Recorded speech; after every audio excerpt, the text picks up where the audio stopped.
Black leaders are educated to fail. The curse of doing the right thing. A bulletin board truth commentary. Join the family. You will be glad you did. You ever noticed how black leaders only seem to fail when they do the right thing? Not the corrupt thing. Not the reckless thing. The right, conventional, well-educated, World Bank-approved thing. The thing they learned in college. The thing that looks good on paper.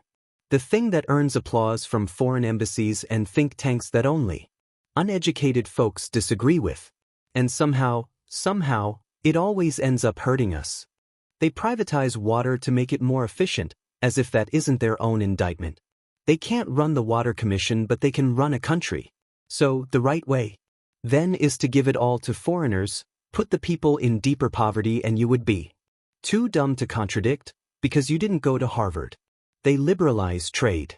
They give up control over the energy grid and turn it into a private cash cow for external usage, but it will benefit the people by destroying them, because that is the educated thing to do. If you don't know rocket science, how could you contradict? They invite foreign investors to develop our land. They cut subsidies, raise taxes, and call it fiscal responsibility. Their fiscal responsibility makes others richer and us poorer, but it's the educated thing to do. And when the people protest, they say, this is the medicine. Swallow it. It's the Cambridge PhD thing to do. We know these things. We know because we went to Harvard and we have master's degrees. You can't run countries without them. That's what doing the right thing looks like. That's what they were taught. And that's why we keep losing. Because they are educated and they do the right thing. What a blooming paradox. Pardon my language, but it's the shit for sugar philosophy. Education teaches them to be hard and shrewd, so they will give you the medicine even when it's bitter, as that alone will help. They know because they are educated black people, educated by their puppeteers, who are supposed to be their downpressers too, downpressers that teach them how to rise up. Pardon my language, but it's a shit for sugar trade-off paradox. It is education. That's why they hated Marcus Garvey and killed Martin Luther King, the uneducated, just like Bob Marley. That's why they don't like Ibrahim Traoré, who puts no value in Harvard. The uneducated ones are rebels, doing and saying the wrong things that work. It's like sugar cane sprayed with poison. Looks sweet, smells sweet, but it kills you slow. That's what this educated failure is, shit for sugar. Pardon my language, but there are no other words. I'm not very educated. We eat the poison in our food, and most people can't taste the difference. Traoré didn't study how to manage the colony. He studied how to read the land. And while others were learning how to write policy memos for the IMF, he was organizing students and defending the people. That's why he's dangerous to the system and beloved by the streets. He did the uneducated thing to do. He didn't go to Harvard.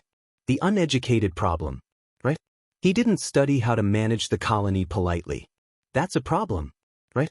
He studied how to defend his people. And he gets the positive results the educated ones never do. He delivers all day, but he is not educated, so that's the bigger problem, right? They say we must stop him and then go back to taking the medicine, for that's the right way to do it, right? He kicked out the French military. He told the IMF to take a walk. He started reclaiming gold contracts for the nation. Burkina gold for the people of Burkina. Although he didn't study business and politics. And for that, they call him a dictator. Because if you are not educated, giving the people what they so desperately want and ask for is dictatorship, right? They demand he step down. They say they'll bring democracy, whether his people want it or not. But symbolism is more important than hard reality. And that's the right Harvard way. You hear that? They'll give you democracy by force. They'll remove your chosen leader in the name of freedom. They will take your right to choose him away. Because it needs democracy. Only in black nations is sovereignty treated like rebellion. Only in Africa is democracy something to be delivered by drone. And only the well-educated can't see the madness in that. They only see a bitter pill. And bitter pills are all medicines. Our leaders are taught too well. They're taught how to be shrewd business people, but not how to be dangerous in the name of dignity. They're taught how to manage the plantation, not how to burn it down. They're taught how to obey, not how to love. And the system doesn't reward humility. It rewards narcissism. The leader who says, "I know what's best for you, even if it kills you."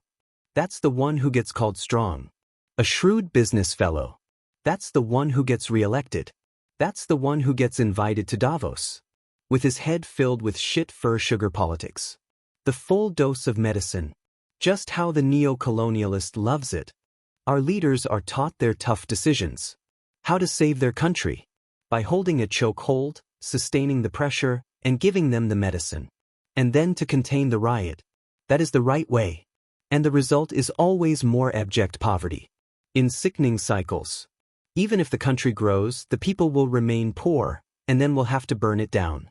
But the leaders would have, again, proven their education, and why a leader like Ibrahim Traoré, who enriches the people, is too uneducated and undemocratic. You can compare the differences, and understand why the right way is to omit the one who brings the people successes. It's complete, unadulterated rocket science that you must admit. You can't figure out, so just obey. So no, our leaders don't fail because they're corrupt. They fail because they're obedient. Obedience is their education.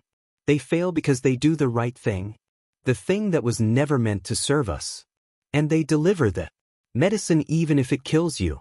But, daring to speak in rebel voice, I tend to believe we don't need more educated managers. We need unteachable courage. We need leaders who break the rules to heal the people, not unlike the Sankoras and Traorés. Not those that follow the rules to please the empire, because that old prejudicial empire is not ours. We need for ours to rise, by any means necessary, and we don't need their education, at least the shit for sugar parts. This has been a bulletin board commentary. Like, share, subscribe.